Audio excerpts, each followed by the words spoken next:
Black Coal, Thin Ice stars Al Gore as a superhero trying to save the planet from global warming. No, it doesn't.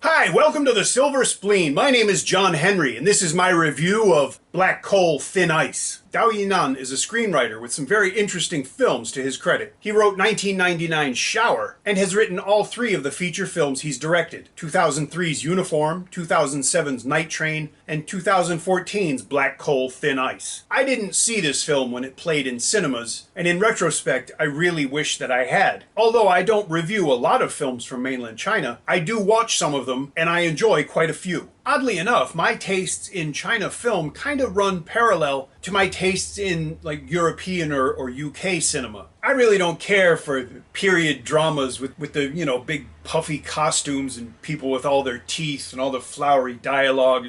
That's not my thing. I would much rather watch movies about real people in the modern day living real lives. So would a lot of other people, both outside and inside China, as the success of Black Coal, Thin Ice proved. It won Best Film at the 2014 Berlin Film Festival, and, surprisingly, was allowed to play in China, where it brought in over 100 million yuan at the box office. On the surface, it's easy to see why people would be interested in it, but those are also the same reasons that it almost didn't get shown. It's a murder mystery about a serial killer who leaves body parts strewn all over Heilongjiang province. It's set in a bleak, urban cityscape filled with ordinary people trying to respond to a series of frankly extraordinary murders. Black Coal, Thin Ice takes its time telling the story and lets the setting and the environment and the people tell as much of the story as the dialogue of the two lead characters. Now, at the same time, this movie manages to be an art film. I was constantly noticing the composition of the frame, the use of colors, and the really interesting ways that the visual aspect of the film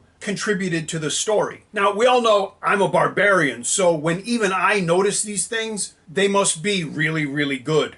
And they are. This is a movie I would watch again in a heartbeat just to look at it. But don't forget, there's a story here that keeps you watching just to find out what's going to happen next. At the center of the film is Detective Zhang, played perfectly by Liao Fan. He's a guy trying to cope with his past and his present, and he's not getting much help from anybody. He's imperfect and flawed and human, and not everything he does is commendable. But it is all very, very believable, and that's what impressed me the most. Then again, almost everything about this movie is convincing. One thing I really enjoy in movies of this type is the way they give you a glimpse of places and people that you may never have seen before. Black Coal, Thin Ice is set and filmed in Harbin, a city in northeast China, in the dead of winter. It's a city with a strong industrial past and a fairly bleak present. Filming in winter meant that there's not a lot of people outside, and that was strange. I'd never seen an uncrowded Chinese city before, but I have now. I've also seen what life in Harbin looks like and how people cope. One of the central tensions of this film really fascinated me. It's almost documentary in the ways it tells the story so matter-of-factly.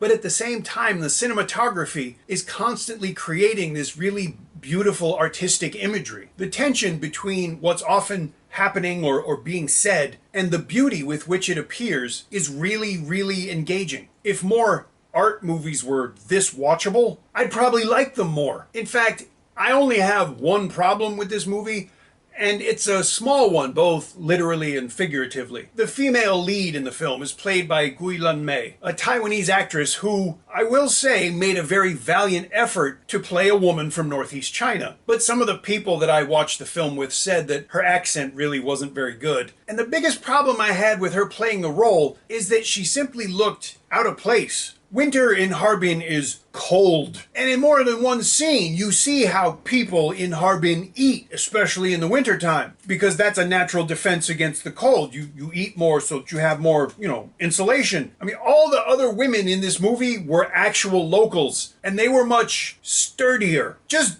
big, solid women. And here's Guilan Mei, all, 72 pounds of her, making the whole movie look like bizarro North Korea. Now, I understand that you have to sell a movie with stars that you could put on a poster, But I feel like this decision was kind of a bad one. She just didn't seem very convincing, and she just looked cold all the time. That one thing aside, everything else in this movie is perfect, and even I can't believe how much I enjoyed it. There's a scene early in the film that takes place during a police interrogation. I enjoy being surprised and shocked when I watch a movie, and this one did it. And that's probably the big reason why I enjoy this movie so much. It surprised the heck out of me. And I know that a lot of you are saying, oh my god, he watched an art film and is not complaining, but it happens.